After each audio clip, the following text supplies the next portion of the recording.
It's the It's My Time podcast with Asher Chua. What's going on, PJ? Man, it's Friday and I'm off work. Man, look at you, just Yeah, chilling at the house. yeah. I'm No, don't chilling tell too. Sam. Huh? Don't tell anybody but the whole No, world. don't tell anybody but the whole world. I am off. It's Friday, but I didn't get fired. I'm not gonna get fired on my day off. All right, I'm not. Nice. Some people still question if I have a job. I won't mention any names, but they question the validity of my employment, which I find profoundly disrespectful. But Right, right. It's it's, funny. I feel like I've been getting those questions too recently, where it's like, "What are you doing?" And I'm like, "Excuse me, like, hello, like, did I owe you something? Did I not report to work for you? Like, I literally just got a call, getting off the train, or I was getting on the train. Basically, I flew in. I went to a different airport than the one I thought I was going to, but anyways, got there, got on the shuttle, got to the train station, and as I'm getting on, I'm getting a what salary that I should have said, oh, 200,000 or just something that wasn't maybe, it's and still then funny. just kind of see how they responded to that. But I was like, I think we got something confused because it should already be cleared up. Like, I'm supposed to be working since like October, but they're just working things in the background and things like that. But hey, Right, I'm because you I'm because up. you because you transition, and so you still haven't officially started. No, Okay, okay. yeah. So So I you guess so that's you so technically you don't have a job. You just run around floating from airplane. technically. Well, I guess if you put it like that, it's like, yep, you got me. I don't have a You job. ain't getting no checks. You're not getting no I'm checks. just And just you just run pretending to do around. this. You doing all kind Yeah, of stuff. You just popping right. up, doing pop ups, random pop ups. You should Yeah, do Asher pop ups. That's what you should do. Asher pop ups. Just pop up at people's right. job and say, "Hey, what do you need me to do?" You know what I mean? Just start. You just start doing people's stuff for them. They're Just like, kind of show up and just be like, oh yeah, here's your coffee, and then you got this on the appointment for the day, and this, that, and the other. And they're just like, oh, thanks. can Like you start walking who, down the hallway who are and you? you'd be like, "You didn't get that presentation? You didn't get my email?" And they're like, "What? Right, Oh, I no. Well, come on, we got to go to the meeting. The meeting. right, There's right. always a meeting going on somewhere." They're like, "I didn't even know there was a meeting. You didn't get the email. You didn't get the. Oh man. All right. Well. So and then look, then he goes, John's gonna be mad. There's always a Right, John somewhere. right. Just say John. Just John's gonna be mad. They're like, "I talked to John. He said it was all right." So Yeah. yeah, that's how you do that. That's how you work it. Okay. I've definitely I've enjoyed having the time in transition because at first it was rough, and I was just thinking to myself like, oh man, is this gonna like it was that I don't know if you call it like buyer's remorse where you know you made the right move, but then you start second guessing yourself. But as Mm, like I started getting more reps doing the podcasting and then looking into the coaching route for the disc and now being up here for real estate, it's like, man, I'm doing exactly what I said I was going to do. I think I remember signing up for this back in October talking with you guys, and I was like, we were just sitting there talking in the morning, and I'm like, you know, I should do it. Okay, I'm going to do it now. Like I go, I look at the price, it's like, whew, this is going to hurt, but I'm going to do it. I'm going to do it because I know what comes at the end result. And um, I think it's just a great thing being able to commit to something and finally be like, okay, I'm going both feet in. So there's no like, well, if this doesn't work out, like, no, I'm not thinking about any of that. It's just this is the mission and that's what we're doing. well, man, kudos to you. I just like I I'm amazed. I was thinking about it before. I was like, wow. In the 2 years that I've known you, just to see like the journey, for you has been really Hmm. awesome. Because I'm like, oh, well now Asher's doing a podcast, right? Like it's my time. Now Asher's just got extreme execution certified, and he's learning about the disc, and now you're learning about real estate. Like, good for you to be able to go out, do the things that you want to do, like figure it out, make mistakes, fail. Like you're what most people would say in the prime of your life. Like, you have the opportunity to do that, because sometimes, I mean, and I don't know, standpoint, like, because of me having a family, which I love and Mhm. and adore, there are certain there's a different way that I have to approach things in my life to pursue, because Right. from a financial standpoint, from an emotional standpoint, from a relational standpoint, like, I have to make different decisions than Mhm. when I didn't have those things in my life, which I wanted, right? Like, I wanted to be a husband, I wanted to be a father, I wanted to have a family, raise a family. um, and there were certain things that I did at that time where I was making music, right? And I was all Mhm. into it. Love making music, love being in that environment, that atmosphere, and I put a lot of energy to it. But I missed a lot in how I was executing at that time as Gotcha. well. Just being around the right team, being around, um, you know, the certain mindset to get it to a certain level of success. I learned a lot from it, but at the same time, I missed a lot. I missed the mark in a lot of ways, but I'm grateful for it. So that's why I say kudos to you Mhm. for taking advantage of what you have in front of you, because it's just going to build you up for later, because you don't know what it's going to look like in the next 10, 15, 20 years. But these building blocks would definitely serve you well. So shout outs to Asher. Oh, and I have a call. I didn't forget. Don't forget. I didn't What's forget. that? I gotta give you my call. Hold on. Let me get some water. Okay. Okay. Oh, I didn't get any water. I was like, it's gonna sound funny on my end, but let's hear it. Let's hear Okay. Yeah. it. I had to do my I Asher love it. call. I had to do my I Asher love call. it. I love Yeah. it. Yeah. It's People like, funny. I was talking with Theo earlier. Once I jumped off the plane, and he was just like, "Hey, um, let PJ know he's starting to get too big time for us now." He's like, "Let him know. Let him know. Let him know where he came from." no, with Theo, he's still. I can't keep up with him. I don't know if he's at the SAG Awards. I think he's at. Was he going to the Oscars next I month? Is he I going don't to know. Grammy? I Like, just he's kind of, all yeah. over the place. So I was I like, can't even and he was touch. telling me, he's like, you starting to travel a lot too. He's like, okay, EP. I was like, no. He's like, EP's on another level. I'm not trying to He's keep up with him. I'm like, nope, that's you. You can yeah. keep it. You got it. I'm just gonna do what I can. I'm gonna put all my effort into it, but I'm not trying to play catch up right now. I'm just just riding the wave, and Absolutely. that's a Yeah. cool thing. But Good. Good. one thing you mentioned that I've heard you mention in passing a couple of times, but I'd like you to kind of touch on it a little bit Mhm. because I hadn't heard like the full story. But um, one, who do you say you are, Mhm. and two, how did you get into like that all? Where did your music journey start? Okay. No, good. Yeah, yeah. Who do I say I am? I say I'm I'm saying I'm light skinned and green eyes, and that doesn't serve me well in most days. Especially, it don't serve me well. That's the best response so far. I'm light skinned and green. I'm just saying, it don't serve me well. You would think it would, right? And it's like, Yeah. oh, nah, no.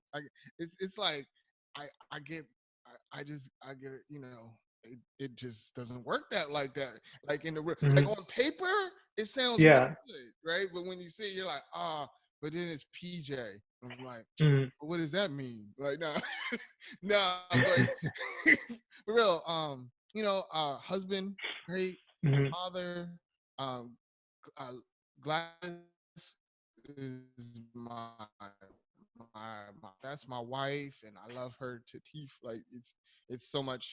My girls are my world, Kendall and Veda, and then on outside of that, man, I'm just like, I love God, and strive each and every day to be the best version, because I know that, like, he gave me the opportunity to be that, right? Like, um I didn't have to I didn't deserve the stuff that I've been given because I was foolish in a lot of ways. Like I lived a life Mm. that was very contradictory to what I would hope to be. Um, and so now I'm in a space where, man, I have such a huge blessing of, being in an environment where yeah, I am around all girls predominantly most of my days, but at the same time, I'm learning so much about life, love is, a whole host of things, and I love it. I really do. Like it's challenging in a lot of ways. It makes me literally scratch this bald head most days. I'm like, yo, I gotta learn that. Like, and I'll get into that in a minute. Yeah. But to talk about the music piece, man. So I went to Morgan State, Okay. right, in Okay. Baltimore Okay. Gotcha. when I graduated. Yeah. And, went to this HBCU. It was like, because I was, the Cosby Show kid, what's the one after the Cosby Show? It's on the top Carlton. of my head. Different World, right? Like, Oh, so, okay. Okay. yeah. So I went from Wait, that Cosby. that was the follow up to That was the Cosby. spinoff, right? So, Oh, okay. yeah, yeah. So you was watch the Cosby Show, then you watch A Different World, and that was my Hmm. childhood. So all my life, it was like, oh, I'm gonna go to a HBCU. I can't wait to get there. So I went to Morgan, Mm. and I got to Morgan, and it was an experience to say the Yeah. least. Like in the late '90s, Yeah. where the East Coast West Coast hip hop thing was popping off. So I was and Biggie and Tupac had just died, right? Like they had Oh, just got wow. shot, right? Like that's when I went to school at that time, and I remember like there was huge tension too, like between people, especially Hmm. from New York cats. We had a lot of people from New York, Philly, places like that. Um, and they liked both Biggie and Tupac, but it was just it got pretty crazy there for a minute. Mm. So I remember it was like my sophomore year. I came back from school, and my brother, he's my best friend, but we're brothers. Like that's Hmm. what I'm saying. So he came over to the house one Christmas. He was like, he had this little box. It was called a DR5. It was made by Boss, and it was a Mm. drum rhythm machine, right? And he came into the house, man, and he was like, yo, look what I got. Now him and my brother, like my brother, they both were into music like beforehand. My brother like self-taught himself how to play the guitar. My Hmm. other brother, he was singing, he was on choirs and play instruments, all that stuff. And I wasn't really all into that. But when he came with that beat machine, man, I don't know, like that Christmas, like it was his gift that he bought himself, but I felt like it was my present. like, like I just snatched it from him, and I was like, "You can do what? You can make music?" And, like, Mm. and so we were just playing around, and all I remember saying, Asher, was like, "Yo, we can make money doing this," and then Mm. it just went from there. And I went back to school, and slowly but surely I was going to class less and making music more. I had, and I'm gonna tell you, like these fingers, I took a couple piano lessons, but I played violin when I was in third grade, but nothing extravagant at all. But I started just like self-teaching myself how to play with this drum machine to make beats, listen to patterns, like, and this is like not sampling stuff. This is actual music. And that's how I grew up. I didn't grow up like, though I love people that sample music, that wasn't my Hmm. background. And like my brothers were playing live stuff, so I was infusing my love for hip hop into what they were doing, like the backbeat, Gotcha. 808s, things like that. So I was just messing with the drum machine. Next thing I know, I made my first beat, like like officially a beat that sounded Yeah. halfway decent, didn't sound like just pots and pans going at it. And I remember I was working at a hotel at the time, and then one of my boys that I went to school with, he worked there too. And I said, man, yo, I was just like, yo, listen to this, right? Like, just listen to it. He was like, oh, yo, that's tight. Who did that? And I was like, yo, man, Martin Harry did that. He was like, oh, word, Hmm. well, I rap. And Yeah. the rest just kind of just went boom. So he's a phenomenal rapper. He reminds me of Hmm. kind of Cool G rap, If you No, I you're gonna have to educate poor me on that Asher, one. poor Asher. So Coogee Yeah, Rap, I'm learning. yeah, it's all good. It's all good, bro. He was and I know he's from New York, but Coogee Rap, how his lyrical style, what he was really into like the stories, like in-depth detail in his Mhm. lyrics. And so that's how my boy would rap. Like he was just really into giving you a really in-depth story, feel about life, what he was going through. And I mean, it was just phenomenal, his lyrical game. So we started doing work together. And one of the, things was going well. I was learning how to produce albums. I was learning how to put, really produce music, fade in music, really um, get to the feel of producing a song. Like there's a difference between like doing music and a song, but Mhm. as opposed to like actually producing an album, a song that has value and meaning. Like Okay. knowing what a hook is and learning the structure of that cadence, right? Like, you know, getting to feel like inside somebody's blood. So they're repeating that thing over and over again. I remember we did this song called Out of State, and my one boy who sang, he sang Mhm. the chorus on it. And man, when he sings this chorus, you're just like, and I won't sing it, but it's just like came all the way from out of state to get this cake.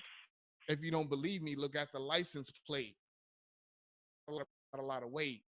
I ain't messing with no fakes, right? But he sings it, and Mhm. you're just like, yo, that's so dope. But he's talking about the drug game at the same time, Right. right? Right. And so that's the type I of things caught that we, that part. huh? You picked up that Yeah, I part. caught that part somehow or another between like the gangster movies and different things that I try to like watch here and there. It's like, okay.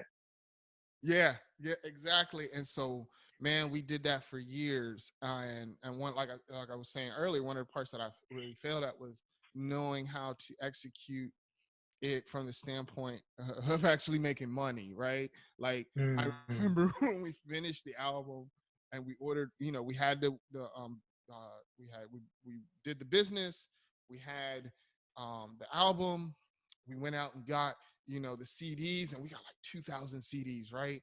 And they got shipped to us, and they were all in the cellophane wrapper. They got the Yeah. parental advisory sticker on them. Like we're all excited, and then they just like at the house, and we're like, what do we do now?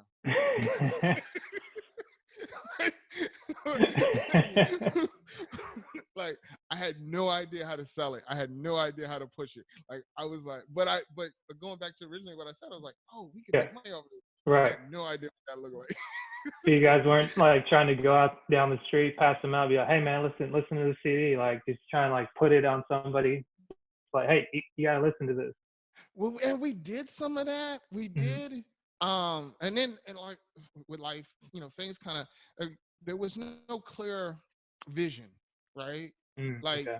it was a lot of dreams, right? Right. Which was is cool, but there was no clear vision and direction. Like what I do know from that time, it was like there was a lot there was no clear vision because there was no clear leadership. And one leadership is big for me, Right. right? So, and I believe that what John Maxwell says, leadership is just influence, nothing more, nothing less. Mm-hmm. And I feel like we always, as I look back, I'm like, oh, there needed to be an established set of leadership there to give a clear direction, clear vision, but how we're going to serve each other's gifts and talents to move forward.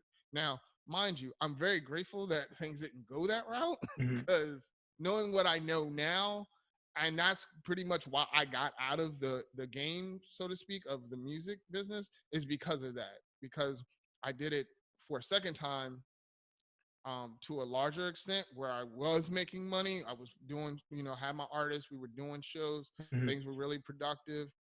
But by that time, I had my daughter, Kendall, Mm-hmm. as a baby. And when I was looking around and I was thinking about my life, I was like, do I really want to raise her in this environment?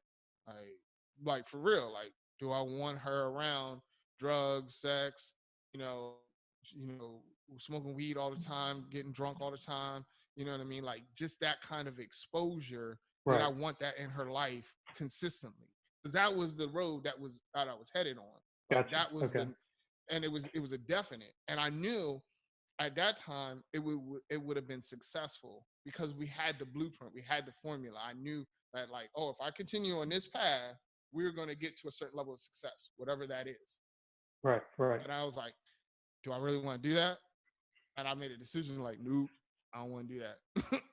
I don't want to do that for me, and I definitely don't want to do that for her, because that ain't riding for me. Like that ain't that's not going.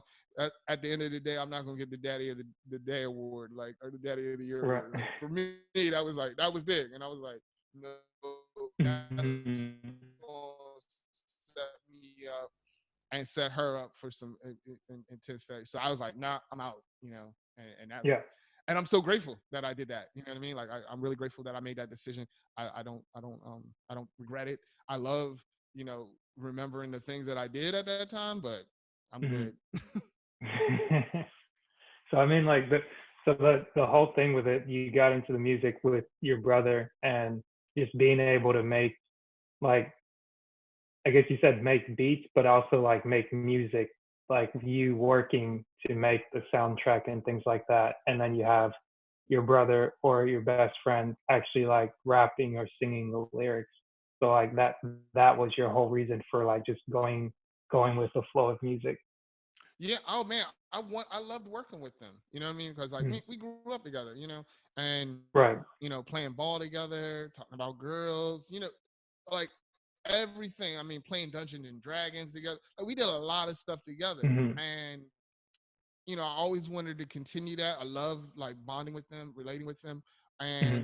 and I felt like doing the music really got us in that space, in that mode. Like when we were together, it just clicked. Like things mesh. You know what I mean? Like when you have a synergy Right. with Right. somebody, things just mesh, and that's how it is for us. And that's what I was more intrigued about. Like, oh, this is an opportunity for us, to do something great together. Hmm. And that's what I was always striving for, because I felt like, hey, who better to do it with than the people that you love the most? Right. Yeah. Gotcha. Man, that's a great point. And so now, have you, since you left the music, like how long ago was that? So it was in oh so that was in 2000. So it's like a breaking point. So it was like really 2009 when I stopped that, Okay. but I still continued on to a certain extent, because then I was like, because what I told the guys at that time, I was like, look, I'm rededicating my life to Christ. I'm giving up all this stuff. I'm done. Like I'm hanging up, Hmm. putting up shop. And I gave them a month, to settle up things. And then when I got over to, I hate to say it this way, but when I started really focusing on what God wanted me to do, I Hmm. started doing music, and I started rapping, right? I started doing all these Okay. things. Yeah. I, and I was like, all right, cool. And because I love writing. That's one of my Yeah. biggest things. I love writing. So I was like, all right, well, I'll write and learn how to rap and spit. But the writing piece, regardless of whatever I'm writing, lyrics or ebooks or devotionals, I just love writing. And so that's Hmm. what I started doing. So I was still in the music to a certain extent after that, and got Right. connected with some folks. But um, what I found, Asher, and unfortunately, like it was like it was still a similar issue there about leadership, about direction, about path. Like I attribute that a lot to me. I give myself a lot of failings in that area, because I felt like Hmm. I didn't probably could communicate effectively enough where we needed to go with things, or what we needed to do. And and and You're you're unfortunately, huh? you're talking about the music Yeah, when with you the music, like I had some other got. guys that I had connected with, and Hmm. we were doing it as a group, and it Right. just didn't work out. Like, and I couldn't figure it out. It was, I, and I don't, and I say like, oh, I gotta think about what my part is, because I can't control what was going on with them. Right? Right. Right. Whatever was going on with them, what was going on with them. But what I could have done differently, I look at it from the standpoint as like, okay, well, what did I miss? Did I miss, Hmm. like, should I have connected with them? I don't know. I'm just saying, Gotcha. what was the missing components? What needed to happen? Maybe it was Hmm. that. Maybe it was, I should have just went, like I said, clearly more communicated, invested more, put different pieces in place. Whatever it was, it didn't Mm-hmm. work out, and maybe it just didn't work out because God didn't intend for it to work out that way. And Gotcha. that's what I believe often happens too. Because sometimes, though it's like I'm starting to realize like I love doing the music part, Right. but it's no longer like in that context. It's no longer something that is intriguing to me in that way. Gotcha. Like Okay. I used to love making beats. I just love, learning about the music business and all that. But from, like things have shifted for me. Like it's Mm-hmm. interesting, but even like the music industry has shifted tremendously. And like even to be an artist has shifted. Cause I think a lot of times with artists, you just got to know to understand the business side of things. Right. And a lot of them sometimes are reluctant to do that, or to see that, because it's like, okay, well, Yeah. how are you building your platform? Because there's podcasts, there's IGTV, there's Facebook groups, there's a whole multitude, YouTube, right? There's a Right. whole multitude of things that you can do now to build your platform that you don't need a major deal. All Right. you got to Right. do is know how to build a following, build a community. Mm-hmm. We see it with Tobe, right? Like Right. build Right. a solid following and a community that appreciates what he's doing and loves what he's doing and how he approaches that. And so I'm like, yo, you don't longer need like to do like these weird 360 deals that I hear about, right? That, Mm. unless it's Yeah. something that's going to benefit you in the long scheme of your development. And then But how do you expand yeah. your brand? So yeah, I was like, and so like I said, like that other artist part, because when you get into Mm-hmm. the artistry part, like it's hard for people to get out of that and into the business side. It's just really challenging for them to see. Right.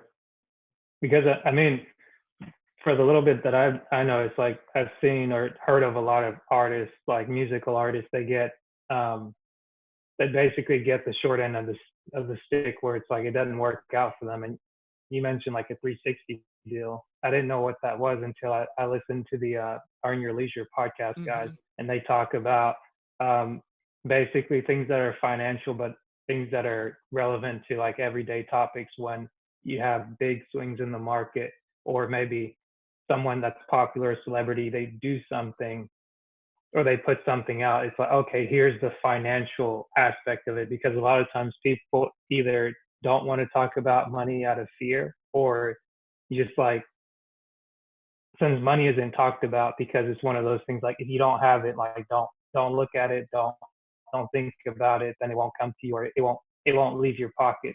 Mm-hmm. But I heard you mention something about the leadership, especially when it tied around to music. Like, did Yeah. you always feel like you had to assume the leadership role, or is that something that you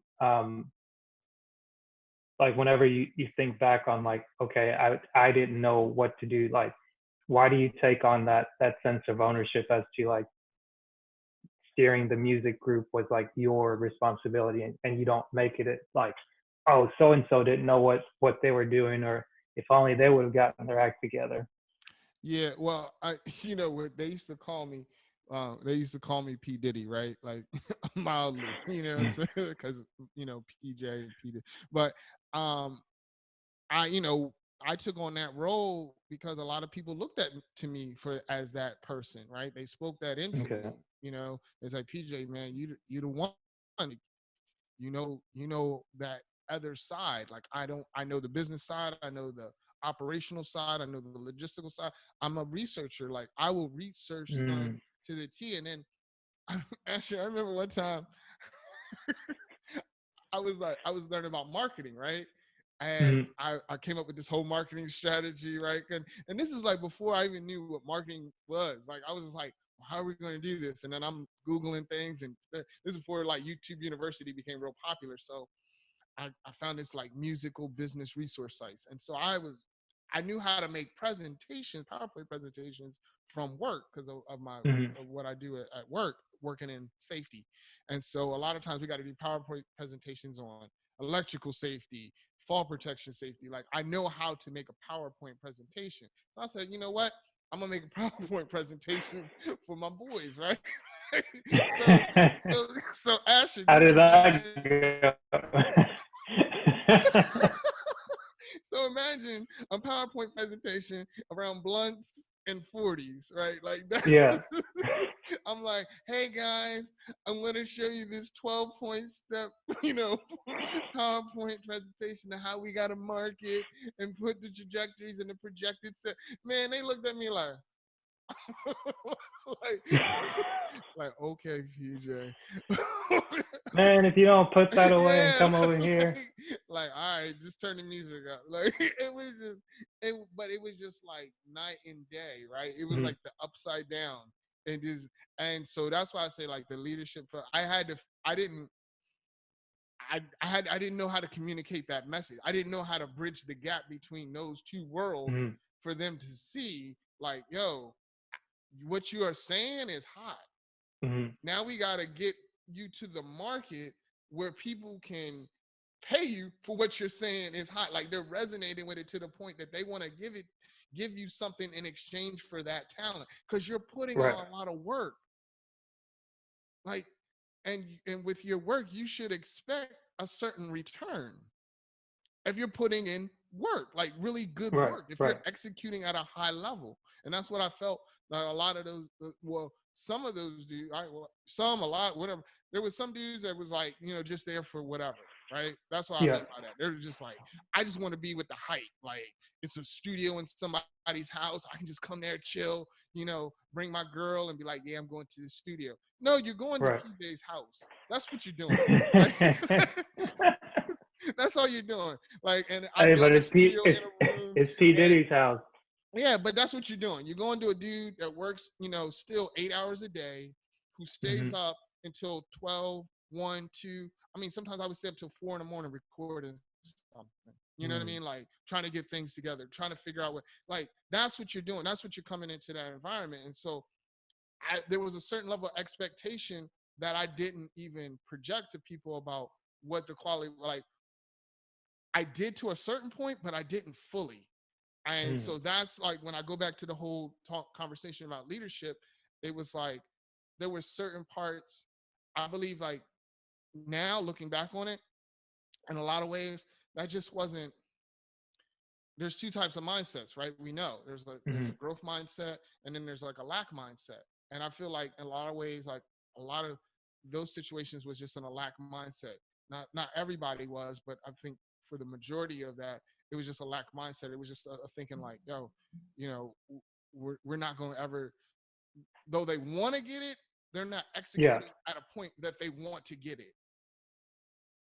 And Like then they. like my one, like a couple of my artists, like Yeah. my man, he went and he still does it. And I'm like, Mhm. oh, praise God. He's, but he wants it, and now Right. he's doing like fitness stuff.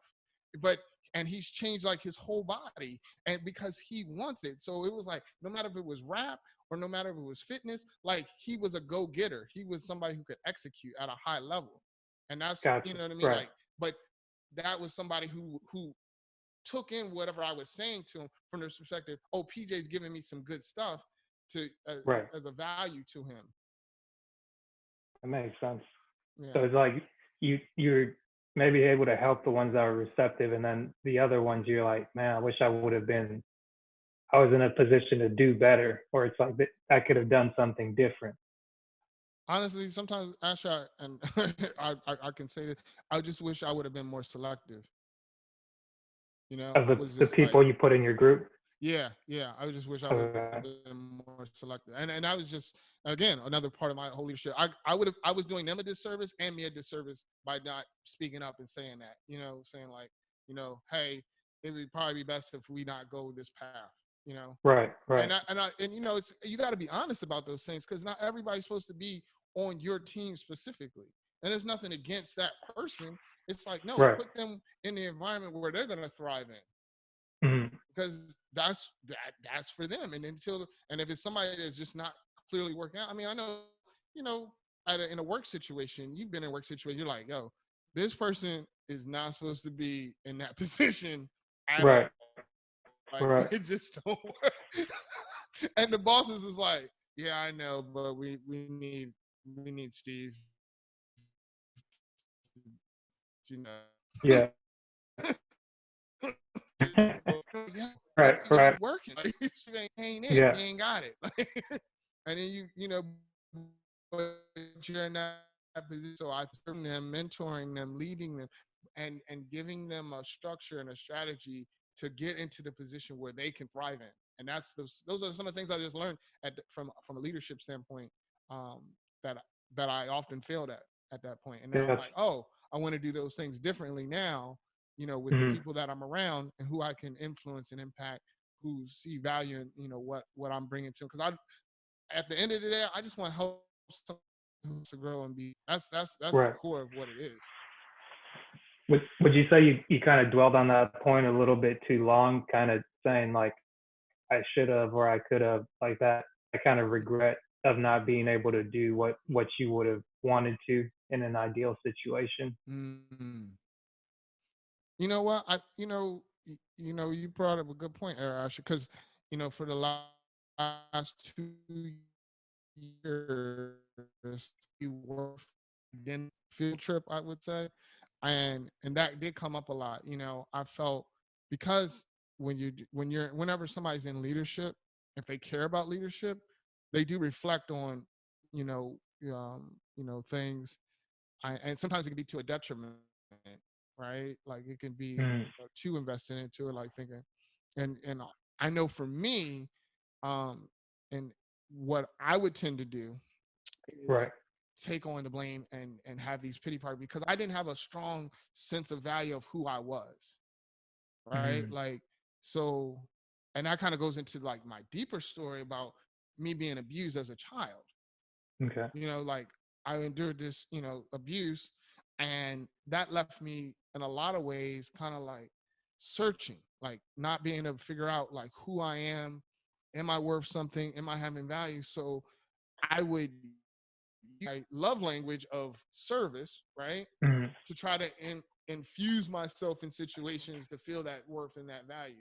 And when it came short, then I'd just be like, oh man, I could have done something better. I should have done this. I should have done that, on a fix it mode type of problem, except Right. not addressing the wounds of my own past first and Gotcha. just getting a stronger sense of who I am, who God says I am, how God is pleased with me, how God loves me, how God adores me. And no matter my success or my failures, like that, I'm still valued by Him.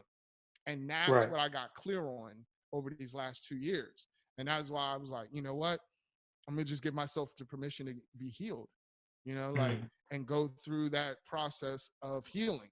And I think a lot of times, you know, folks, I said this on a thing, I wrote it down. I said, many people don't find their why, don't their wounds. Ooh, that's yeah, that's deep. And that just the way you said it, I like the simplicity of it, and also that speaks to a lot of things because like understanding what your wounds are, or just at least acknowledging that you've been hurt or wounded, like you said for yourself. Um, like, what did it take for you to face that, or just kind of remember it's like, okay, like this happened, and I have the ability to face it and not feel like that's forever just going to be in the back of my mind, like always haunting me. Mm-hmm. Mm-hmm. Mm-hmm. Yeah. And that was like it was so painful. It Yeah, sucked. It sucked going through that process. Like that yeah, field trip is not enjoyable. You know what I mean? Like I remember many days, like literally, like me and Gladys would have conversations, and she's a mhm, phenomenal coach, right? She can like her gifting is asking good right, questions. And one of our biggest things was like, around intimacy, mhm, and not just intimacy from the perspective of just sex, right? yeah, Just intimacy on any level, emotional, spiritual, relational, mhm, even the physical. And I was like, yo, I cannot figure out what's going on, right? yeah, All I could tell her Asher was that like, I just feel terrified. Mhm. You know, like I knew it was just terror and I feel wrong. And that would always come up, always come up. And then when I was able to explain, like, oh, it was from this abuse that I went through, then it Yeah. was like, oh, it clicked. But bro, going through that, like addressing that, it sucks. And as a dude, like Yeah. like I said, light skin, green eyes, like grew up in the 90s. Like it's very tough to be like, yo, because that's not my environment. Like that wasn't my bringing. That was like, yo, you gotta say what? You gotta like I'm built off of Van Damme and Rambo. Like like Right, you know, right, right, Tupac and Wesley Snipes. Like right. now you want me to address like a wound from my child, like bro, like come on. Yeah. And then when my wife, she's like, no, I see better in you. I see more in you. I'm like, Yeah. I know, but let me just do my thing. Let me just serve well, right? Like this is Right, Ashley, right. this is crazy. I gotta share this with you because he came up last night. Mhm. So Gladys is life coaching, right? So we're working Yeah. on building her business, and she's got this workshop coming up. And so we was like, all right, cool. These are the things that she's doing. So she gave me a list. She texted me the list, right? Now, this is so important with self-assessments, right? Knowing who you are Mhm. and knowing your spouse or people that you're working with. But in my regards, this is my spouse. So she gives me a list. She's like, I got to do this. I got to do that. I got to do this. I got to do that. And it was like, oh, I got to write this email. I got to um, buy these things. I got to write out this piece of the workshop. And I also have to get Jada, our youngest one, to school. I also got to get to the gym if I can, and all these Right. things. So I was like, all right, bet, cool. So what do I default to? My love Mhm. language. I'm going to serve real well. So I send her a text back and say, hey, I can, after, all these things that I do today, I can get Tate off to school. I can clean up the house so you can do your work. In my world, they be like, oh, that's a rock star husband. Right. Awesome for him. Way to go. It's a Love good your dude. wife. You know, it's like, oh, don't worry about that. I got I all got of those that, babe. things I for you. got you. Right? This Right. is what happens. And she even texts me back, like, oh, I love it. Thank you. Mwah. Right?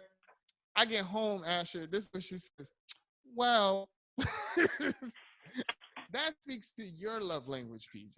Yeah. And what I really needed was for you, because her love language is words of affirmation and physical Mhm. touch. What she really needed from me, Asher, Yeah. was to pour into her, to say something to her about who she is, because she feels like she's not seen, that she's invisible. And Mhm. I immediately, there's a couple of things, and I had to learn these things because, like I said, before my default was to be in this wrong state, right? To feel like, oh, I'm wrong. I got to figure it out. I messed up. I'm a horrible husband, on and on and on, have this personal pity party. Mhm. But since I've been on this trajectory of knowing my value, my worth, and all that, what I immediately got clear on was this isn't about any of that, PJ. What you need to do is just stop, look at her, and say, babe, you're doing a phenomenal job as a wife, as a coach, and I love the growth because she's been doing such great work over the last 8 years, being a stay-at-home mom. Like the, the level of attention that she gives our girls is like phenomenal. Like we just have some of the best girls, and I'm like, it's all attributed to her. Like I get no credit because I'm at work most of the times trying to figure it out. But I noticed it, and I was just like, babe, I just went in. I just was like, but this is the thing Mhm. for me to do that because that's not natural for me. That's not. It's not really comfortable for me to say that. Using the Like words I of can think affirmation, it, huh? like giving her those words of affirmation, Yeah. just being like, It, hey, it, I see what you're doing. it is very challenging for me. It's one of those things that like I can write it down, I Yeah. can text it to you, but she needs to hear it. Mm. Like that's her language. And so with me showing her love, it wasn't about me. Mhm. I need to show her love. Like love isn't for me, it's for her. And so the love that she wanted was that. And I was like, oh, I want to give you that. So Right. let me give you that. No matter how uncomfortable I am, no matter how inconvenienced I am, I want to give you that. And that Yeah. was like a total game changer for me, even like just last night, to realize how Mm-hmm. important that was. Our relationship, for our growth, for just to like experience a new level of intimacy for us. Mm-hmm. That's good. Sorry, No, you good. I moved around a little bit because the light That's why I was was trying to keep messing it with me. going, because I ain't want nobody. Gotcha. I was Ain't like, want maybe I nobody to should be just go off. like, where's Asher going? I was I just should trying to just be go super off clear. camera and just leave the logo. But that so you were saying like this field trip of having to deal with your past, talking with your wife, like your wife talking you through, like, hey, like no, like we're not just gonna blow past this what happened in your childhood, but we're gonna have to address it. Mm-hmm. And like that all started with her like noticing the issue of like, okay, like how you feel like physically, you don't necessarily feel comfortable around people like getting close to you or anything like that. Yeah, there was some of that, and it was particularly with male figures, because I was abused not only Mm-hmm. by a female, but I was by a male too. And so Gotcha. um it was a challenge for me. So like when we went to the retreat on 2018 and had the Mm-hmm. experience there, where I was like, um yeah, something's going on, like I don't know, but I feel like I need to release this, I need to share this, I need to really get healing Mm-hmm. around this. Like that was a part of that was a part of the field trip Gotcha. for me. Right. Just expressing that I have an apprehension at that time about being, especially around men of color, Mm-hmm. in that regards, because I'm thinking like, are they going to attack me? Are they going to do something to me? Like, are they going to abuse me? Right. Right. And it's like, there was a difference between Asher, me being PJ, and then you seeing Mm-hmm. the representative. Like it's easy for me to just, dap you up, say, oh, bro, Mm-hmm. what's good, and then like really exposing you to PJ, right? Like Right. um, those are two completely different sides to it. And so a lot of times I was just being the representative because I was safe. I didn't need, Mm-hmm. that was the way to go. And that's what I realized, like, oh, this thing is real and I need to Yeah. address it and I need to tackle it. I need to take it head on, because it's not only affecting me from a personal level, it's affecting my wife, it's affecting how I am with my kids, it's affecting how I am, with just random people I might be able to impact and influence. So I need to take that road. And that's why I'm like encouraging, that healing is a proactive ability thing that people need to grasp onto and Right. hold on to, because it's available, right? And until you address that, you're not going to get that potential that you want out of life, that success that you're looking for, which is really your life having meaning, like your wife. Right. But like success being like your life has meaning, like you did something that Yeah. counts in the world. And so there's a lot of wounds that people are holding on to, Mm-hmm. that they, because the church ain't addressing it, like, Yeah. right, like, let's keep it real. The society doesn't say touch on it, if especially if you're a dude, and or you don't have the right resources, or the right exposure, the right environment to be like, yo, I really need to go get this thing looked at. And so it was like the coaching I Mm-hmm. got, the accountability with the men that I'm connected with, me Right. actually going to therapy, like all of Yeah. those built up to to me getting to this point in my life. Gotcha. That's Yeah. great because it's what's interesting is like I remember we went to the same retreat and that was my first retreat Mm-hmm. and I was sitting right next to you and it's just when you talk about being maybe in the right place at the right time and a lot of times I don't try to get too spiritual and sometimes I try to like pull back a little bit when someone says like, oh God, the Lord did this and the Lord did that. And I'm like, okay, like what does that mean? Or what does that actually look like for somebody that's maybe like, I grew up in church, like I'm tired of people just saying God, God, God, like Jesus, Jesus, Jesus. And I think Lecrae maybe made a song about it a while back, and he Mm. was just like, I think it was called Anomaly, and Oh yes, yes. it was like from my perspective, I felt like I could sense like something was a little bit off, and I was like, I could see you out of the corner of my eye, like wanting to say something, and then you finally did, and I was like, wow, like it's you're only able to do that when you're around people that you know you can trust, and especially that's a big thing when you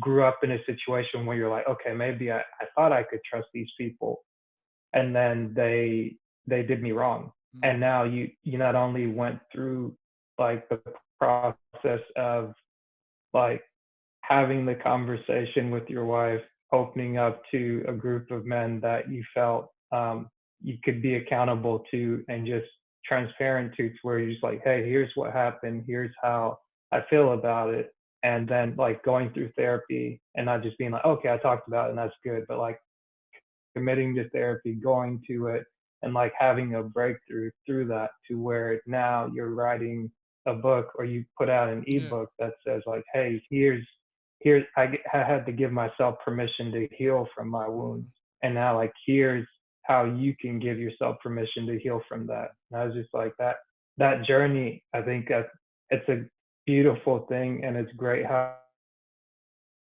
explained it. Like there's that people just say like God, God, God. I'm like, okay, like you can say God and you can pray, but there's a whole lot of like human life that happens in between those two things that people don't talk about. And it's like that's what other humans need, because they're like, okay, what if I pray and this doesn't happen? They don't understand like what has to happen in between, and like what it looks like to go from A to B. And it's not necessarily going to be just like, oh, you prayed and it happened like that at the snap of your finger, because that I feel like that's the perception that I Mm. growing up, where people were just like, oh God, oh God.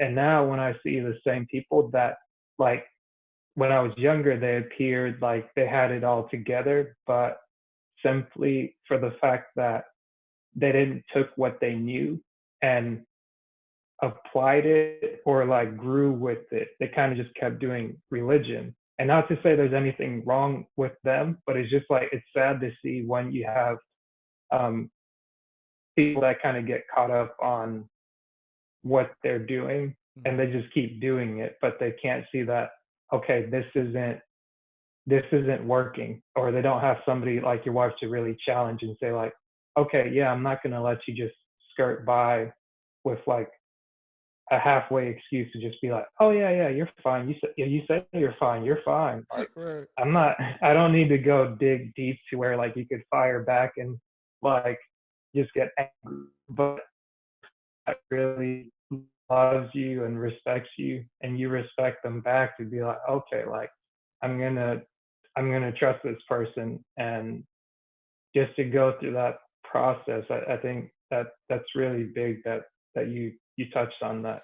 It's funny, Ashley, when you say that, because and I have to say that share this with it because I can be I was very surfacey, right? Because it was a safe space, represent. Mhm. So I would have conversations with Gladys initially about this. I'd be like, I'm just gonna pray on it, babe, and the Lord, I'm just gonna pray Right, on it, right? right, And right. so, and Gladys, like, she came into the faith later, right? Hmm. She came into the faith when like we got together. So it was Gotcha. like, she's like, yeah, I ain't with all that. Like, I like, listen, like you can say pray. Like I Yeah. heard PJ, but what you gonna do about it, right? And Right, so it wasn't like I couldn't sell her with the whole, oh, I'm just gonna pray my way out of this. right. But that's what, as you was talking about, and unfortunately, in a lot of ways, we have to do better in the Christian community of sharing these stories. And I think I believe that's why one of the reasons why I'm sharing this is because it doesn't, like, God instituted these things. Like, God was with me the whole time with it, Hmm. but it took my part in the actions of it. Like, if I just went to the retreat and never said anything, then Mhm. it wouldn't have nothing would have transpired. If I didn't look at myself and take the coaching that Gladys was giving me, then I would have just still retreated to what my default was at that time, was to isolate myself and seclude myself. If I didn't really like access and be like, yo, I really need help, I would have never went to therapy and really got, so like I could have, I can't wait for you to deliver me from this. Right. And the Lord's like putting me in environments to do what I'm asking him. Exactly. He's like, I've given you a wife. I've given you these other men. Like, I've given you the resources to do that. And you're still not taking, and you just saying, Lord, Lord, Lord. Like, that don't make no sense, Yeah. son. Like, like that makes no sense. Right. And I mean, it's funny because we can laugh at it now, and I hope like when this plays back and somebody listens to it, that they don't feel like, oh, you're over here making fun of my religion. It's like, no, Oh no. we're not making fun of you. It's like having gone through the process and having other people that have gone through things, and they actually explain it explicitly and say like, this is what I did step by step by step, and this is what I struggled with. Mm-hmm. And whenever people say the Lord, I think a lot of times what gets missed is that this is the expression of like, in hindsight, this is what it looks like. But then when you hear somebody say, like, if they don't get like, okay, here's how they're referring to God in hindsight, or here's how they're referring to God present day, like, Mm-hmm. because I was used to living my life a certain way to where it's like, oh, this is what I want to do. So that's what I'm going to do. But at some point, something had to click and associate with that. People say, oh, like I just go with the wind or the universe, and like a lot of people use God and they use the word. So it's like not trying to convert anybody, but I think it's important that the people that get it, they get it. But a lot of times, like for me myself, it's like I don't want to put too much of my business out here, but I've seen it within my family where it's like that um, everyone's just caught up in the religion to where when you talk about certain things like the law of attraction, like what you say is what you attract. Mm-hmm. So I was having a conversation with my sister not too long ago, and it's like, okay, she wanted to sit a certain way, and I was like, okay, well, like you can either be there or you can be here, and then immediately it just goes to the negative, like, oh, if I sit here and I don't have this, and that's I'm gonna go through this. I'm just like, whoa, whoa, whoa, like, how did you go from like here to like 0 to 100? Just like this Mm-hmm. is you thinking of all the worst things that can Mm-hmm. happen, and then as soon as something doesn't go your way because you didn't plan for it or you didn't pay attention to details, Mm-hmm. it's like you start calling God, God, God, God, God, and I was like that those two things don't correlate. Like you have the capacity to think critically and apply yourself. Mm-hmm. If you don't know how to do that, there are people in your environment that are able to do that. A lot of times they're the complete opposite of you. But if you can't take any constructive criticism from somebody that's trying to tell you something because you feel like they're yelling at you or they're just being rude or they just don't have any sense, it's like, okay, keep your high position, but you continue to repeat what you do again and again and Mm-hmm. again. And even when I say that, I'm like, okay, I'm really not concerned if they listen to this because I'm like, one, I didn't make this for them to be like, oh, like you're saying this. Like, no, I made this to really um, to help me heal in a sense to be like, okay, here's things from the past, and I've got to separate myself from, okay, here's what I grew up with, Mm-hmm. here's what the world is like. Like some of what I grew up with is going to work with the way the world is, Mm-hmm. and that's going to help me to continue on. But other things I've got to let go and just be like, it's not working. Mm-hmm. And I can't try to go back and be like, oh, well, I've got to try to make this work because it's like, if I keep telling myself, like, like everything that somebody else says, whether they're my sibling, but I never allow myself to like hear my own Mm-hmm. voice. or acknowledge my own voice, then that's like a dangerous thing. And that's what I've seen like over and over, just over like this past, the last half of last year and into like just this month was about over. And it's just being around guys like yourself on the prayer line, off the prayer line when we get to go to the retreats and be like, okay, everybody's living life on different levels, but just being able to come together and converse every now and then, you really have the right people that challenge you and they push you to do better what you're already doing. But then when you have other people that kind of fall back into, this is comfortable, so let's just do comfort. It's like I can't extreme where I'm growing, and then I go back to the extreme where it's like, okay, let's just lack. Not to say you have to be like starting a business or doing something, but it's like if you're around, I think I talked about it with Theo on the very first one. It's like if you're around an environment where every single person or the majority of everybody is producing, it's like you have the capacity to produce. So it's like looking at them and being like, oh well, like this person's so much better, and that, oh well, Et he's been doing it for over 30 years. Well, this, it's like I didn't need to like I'm not getting up in front of thousands of people and speaking, like that's not me. Like just being able to have a conversation like this one on one with yourself or with somebody else is like this is enjoyable. And like being able to step into that, I hope you really get that as a takeaway from what you said. And I know I went on a long tangent, No, but I if you, love it. I'd like you to say it again, just like where you said you have to the part about healing from your wounds. Oh yeah. I love everything you just said, because it does speak to the genuineness and authenticity of what you want to be, right? Like you had a you have your own, right? You have your own life, and that's what you're Yeah. living.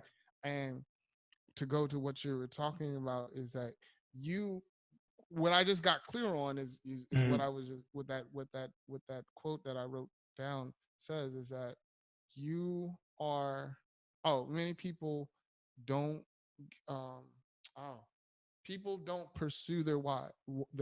That's what it is. People don't Mm-hmm. pursue their why, it's their wounds. Mm-hmm. And what I just got clear on is that you're addressing some of those wounds by doing this podcast. Right. Right. And so because this is just like what you're doing with the extreme execution, getting disc certified, being in DC at the real estate, like you're addressing those things in your way, like And and yeah, that is a great and beautiful space. But yeah. that's all we're saying. And I love the fact that we get this one life to do that with by God's grace. Like God gives us the opportunity to do that. And so I'm just trying to listen more intently for what God is saying. Like really, like at the end of the day, I'm Yeah. trying to Yeah. listen more intently what God is saying.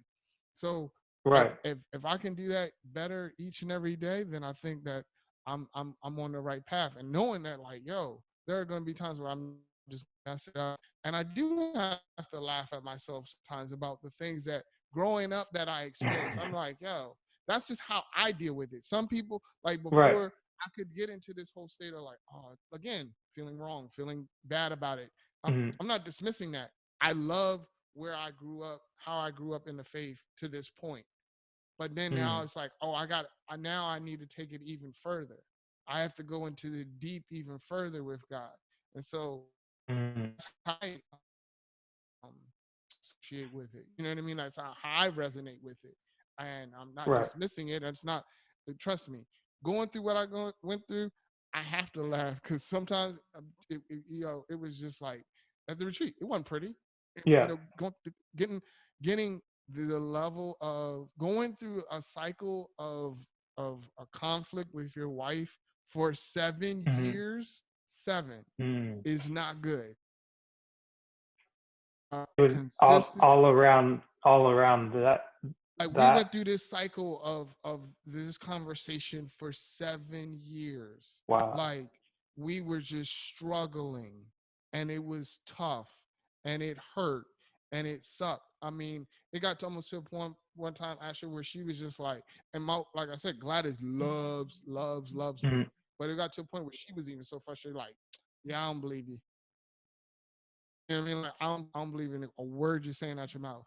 And I was like, oh, like, what? Right. And so, yeah, I'm just grateful that God is giving me the ability to think through these Hmm. things critically, um, take the emotions, take the wisdom, take all of these components, and then put them together and say, okay, what are you going to do with it, PJ? Right. What kind of life you want to live? So, love it. I love it. This has been great. Likewise. The you want to wrap it up there or Um, I don't know. I don't know what this. All I can say is, man, it's been great talking with you. Like, likewise? this has been really, yeah. And I just thank you. I thank you again for having me on here. I appreciate it. I love when we get together because I love picking on you.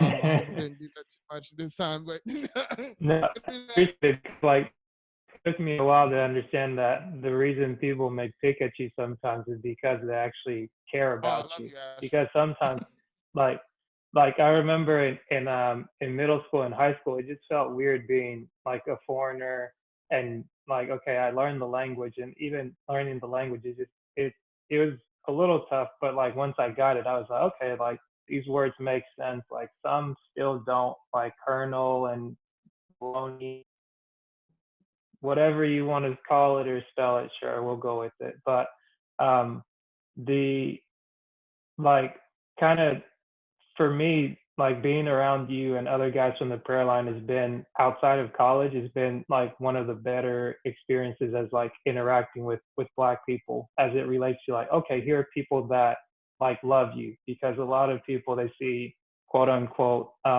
black crime like or black on black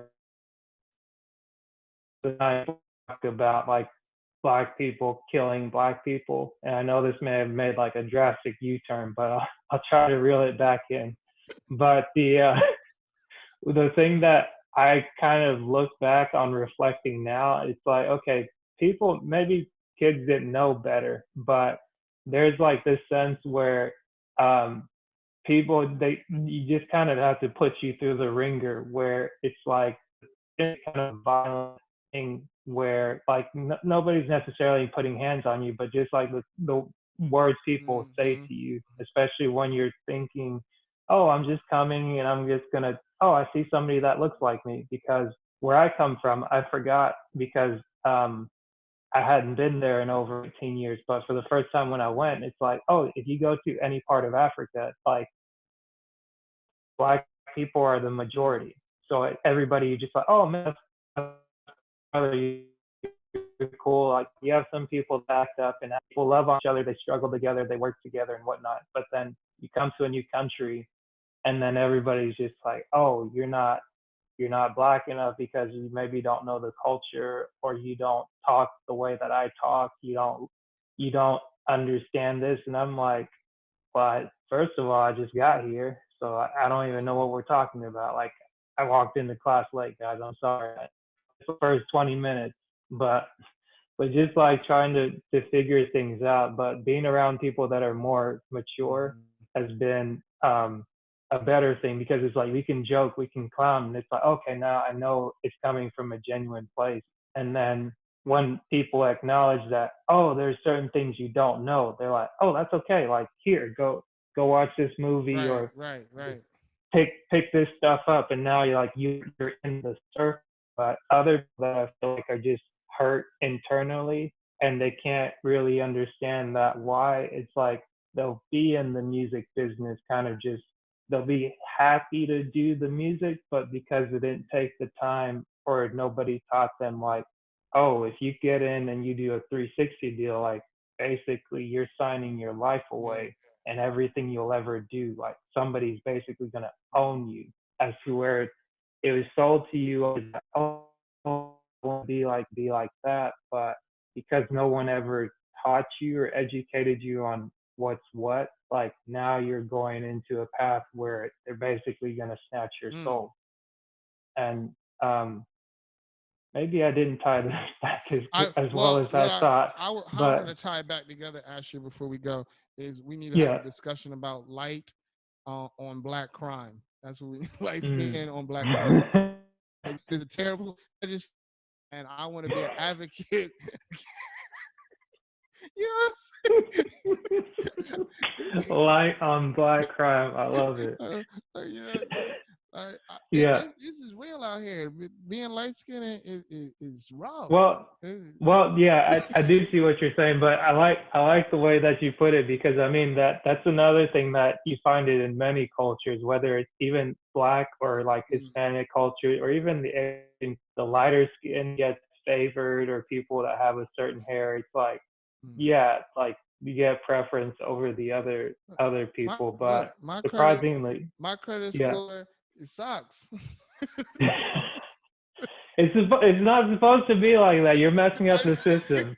Maybe that's some light on light crime. They're gonna be coming after you now. They're gonna be like, way everybody else does. No, no, they pull you over. They're just, good. Come on. What are you stopping for? Oh no. Come on. All right, I gotta stop. But no, but honestly, no. Thank you so much. This has been a pleasure. And yeah, I would. And if you don't mind me sharing, if anybody wants to get the Permission Givers Manifesto, I can share the link with you, Asher, so people can grab up on that, read it, share it. That's what I just want to spread that message of healing, that people can read, really grab hold of it, and and I'm here with you. I just want to sit beside you. That's all. Yeah. And let you know you can do it. Definitely let the people know how they can reach you and how they can get a hold of you. Yeah. Online, social media, all that. I wish I had. I think. Oh gosh, you now you really. I believe on Facebook, everything is PJ Gillam. Okay. I think everything. And you can also send it to me, and then once I will send post it the to episode, you. I'll show notes. I haven't studied branding yet. No, I have. Gotcha. I have, but I didn't have it ready. Gotcha. But I'll just share it with you and make sure everything is right. No, that's cool, because one thing that I was listening to, I think it was yesterday. It was in either the book Essentialism or How to Win Friends and Influence People. I think it was the latter, and it's the revised version talking about being in the digital age. The branding is one thing, but if you're gonna like maintain relationships with people, you really gotta focus on the relationship and not just like the exterior. Just like, okay, you can get somebody, but once you've got them, you gotta keep the interaction going. Absolutely. And I appreciate this. Like, no light on dark or dark on light crime today. None of that. It's all brotherly love. Yeah, all love.